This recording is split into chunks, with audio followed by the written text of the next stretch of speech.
Start with the first question, which was about Dhusar, because we just, I saw only the last part of Dhusar. And my question would be related to that.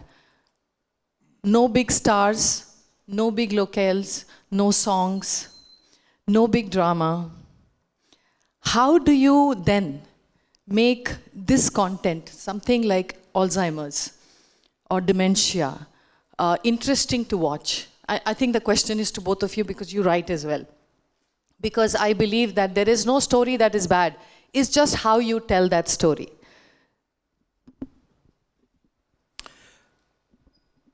To begin with, I think we have forgotten the basic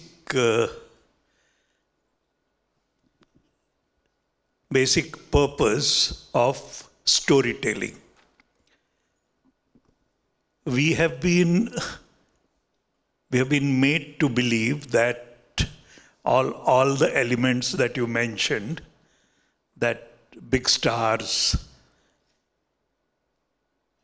fantastic locations, item songs, fight sequences, these are the elements which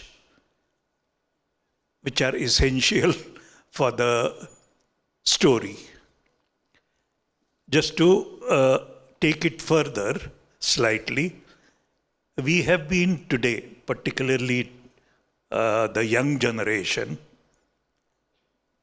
you have been made to believe that the commercial success is the only yardstick. Therefore, you also keep talking about 100 crore club, 200 crore club. That is the only yardstick that you judge a creation. There are so many other aspects, so many other yardsticks. You don't even bother to look into that. This has been, this is how you have been brainwashed. If you still see on today on OTT platform, which has opened up a new avenue, new window for all of you, all of us, all over the world, what is happening, how good content can still hold you, make you interested in a small story. You can see all that. And then if you compare that with what we are making or what we are trying to say, then you will not get into that trap. That is one way the mainstream cinema has been selling us the stories. Today we also get into the debate again of how now the South Indian content is becoming more commercially viable and why Bollywood is not able to. Again, we are only talking about the commercial success of the film. We are not talking about the content. We are not talking about how nicely, sensitively a story is being told. And I think that is one of the major problems that the regional cinema has to think about. Any regional cinema, instead of trying to compete on that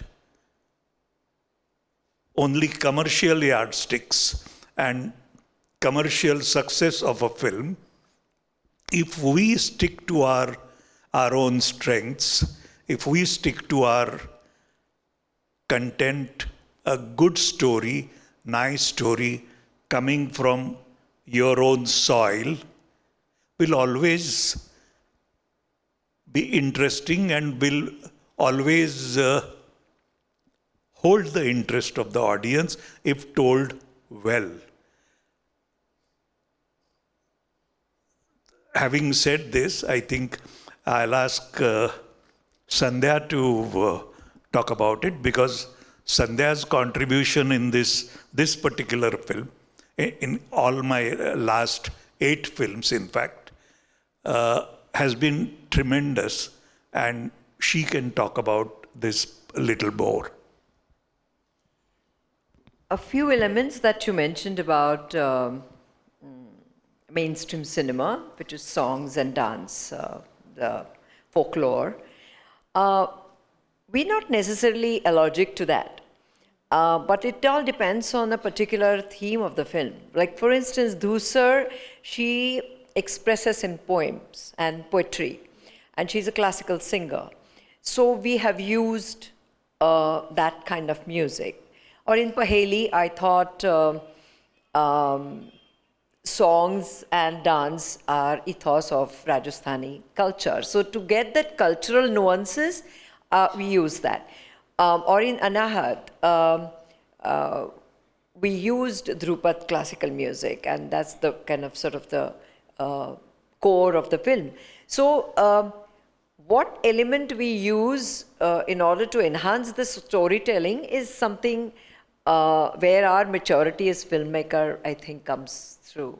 But there are themes and there are films which we haven't used any songs or music or anything. So yeah, that's a very interesting point, that you would only use something that is relevant to your script or your idea. Absolutely. You know, taking a clue from that, I have a question.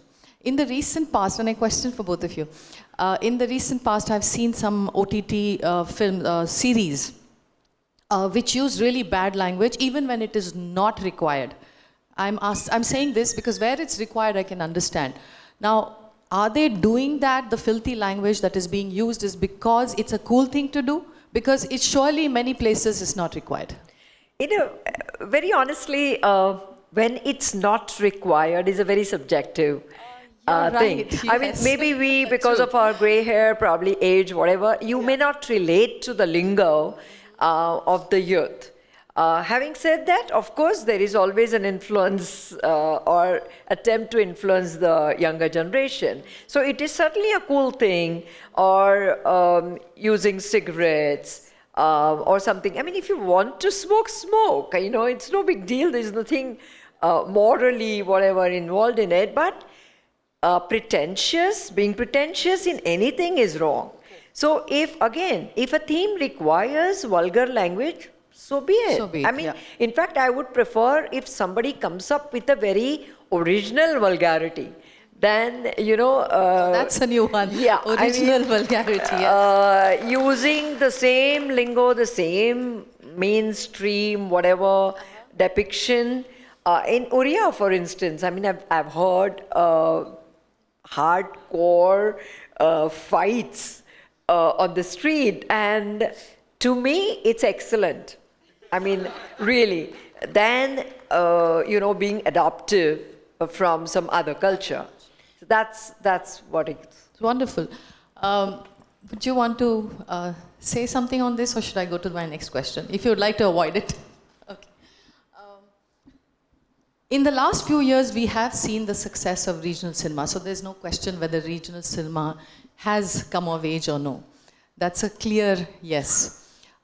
What is important is, just like in any other business, there are challenges for the growth, further growth of the cinema. Where do you see those challenges? Again, when we talk of growth and success along with that, I am not denying the commercial aspect of filmmaking. What I'm trying to point out, and again I like to draw your attention to that.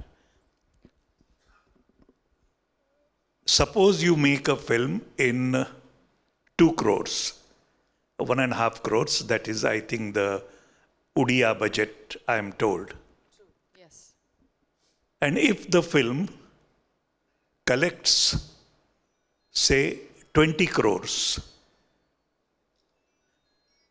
do you consider that as a success story or not? We will be told, because we will be all the time, kitna kamaya? Oh, only 20 crore. It's a flop. So, in any other business, as you would say that you have invested so much, X money, and if you get returns, say 2 times, it's a good enough business.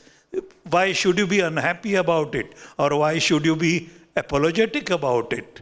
But this is what we have been made to believe, and we also fall prey to the same thing.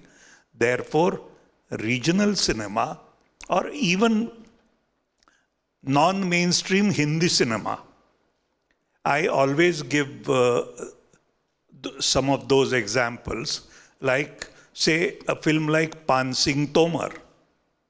All of you have seen it, you have loved it. That was made in what budget? It was, I think, made in about 8 crores or something. And it made a business of 35 to 40 crores. But it was dubbed as a flop film. We are not ready to go beyond the pure economics of it. We want to follow only the given scenario by people who are interested only in talking of huge money. So we only talk about films which are made in 300 crores, and then those 300 crore, वो उसमें से कितना return आया? 700 crore. Oh, then it's a success. Why do we have to fall prey to such thing? We can simply talk about a film which was made in such a budget, excellent content, good content, and whether we are able to take that content to the people and whether people have liked that content, that's how it should be, as simple as that. Thank you. Sairat is one example which I will give you, because it happens to be original cinema, and that's like a classic example of what huge success for original cinema is. But at the end of the day, if you see, the content is what has made Sairat really successful. Of course, the music, Ajay Atul's music. But now in the process, all Marathi films, I wouldn't say all, most Marathi filmmakers are trying to replicate that model. Now it won't work. My point is, be original in whatever you're doing and follow your own path and create your own module. And whether it will succeed or not, of course, every film that you make has to earn money. Amol's era, before I started working with him, they used to, sign contracts with government, and government used to give them money. And then later on, what happened with the film, they didn't know. I mean, film goes to the festivals and earn accolades. Beyond that, they were not bothered. That also is not a correct view of looking at things. So NFDC did help us, all of us, but it could not create actually a module which will be self-sustaining. One film you can make with government money or help, but then later on you have to, generate content which has to be self-sustaining. So when I came on board, my first principle, we have to put in our own money to create content.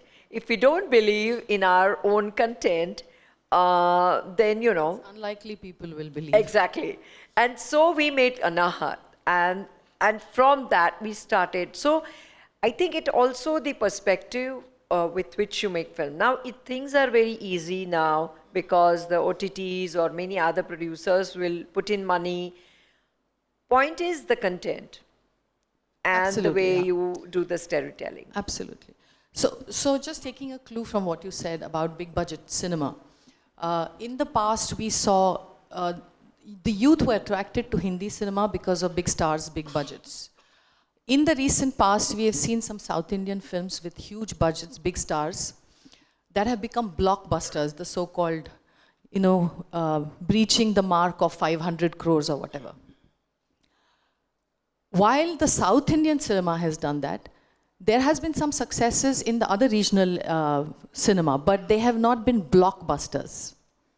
They have been successful. Now again, the point that you made is success is, again, relative. That do you want it to be in hundreds of crores, or you just want to make a 10% or 20% on your investment? So what is your take on that? Do you really see that the rest of the regional cinemas, not the South Indian, could become blockbusters? Again, if you are only looking at making a blockbuster, then I am a wrong person to talk about it, because I was never interested, I am not interested in making a blockbuster. Talking about South Indian cinema has always had its own presence. I mean, I don't know how many of you, but director like K. Balachandar, who brought Kamal Hassan, Sri Devi, and even Rajnikant was introduced by K. Balachandar. And K. Balachandar made very beautiful, sensitive films in a mainstream format. Nothing experimental about it. And people loved all that. Problem with us, or Bollywood as is called today, they have always tried to project Hindi cinema, Hindi film industry as the most relevant film industry. So South Indian stars, South Indian success stories, South Indian content was never allowed to come in forefront. But they have always, I mean, Malayalam cinema came and made its presence felt. Mammootty has been a huge star, but we hardly know about that. It is now because of the OTT platform that, and particularly during pandemic, we had no other choice but to watch things, and then we suddenly became aware of, oh, somebody called Alu Arjun. He has been a big star there. We didn't know about it. But our ignorance should not be taken as, oh, now they have started making something relevant. They have always made relevant cinema. They have made huge successes, blockbusters. Even, I mean, talking about blockbusters, the first blockbuster made by Rajamouli, how the Hindi film industry still tried to play it down by saying, oh, but it's only a regional cinema, it's a Telugu film. This is how we believe in all this which is continuously given to us. I think it's high time that particularly the younger generation is able to come out of that and be able to see things for its own strength, for its own worth. And if you start looking at that, then you will also see that ultimately it is the content and what is the story whether it is interesting and whether you like it or not. It's as simple as that.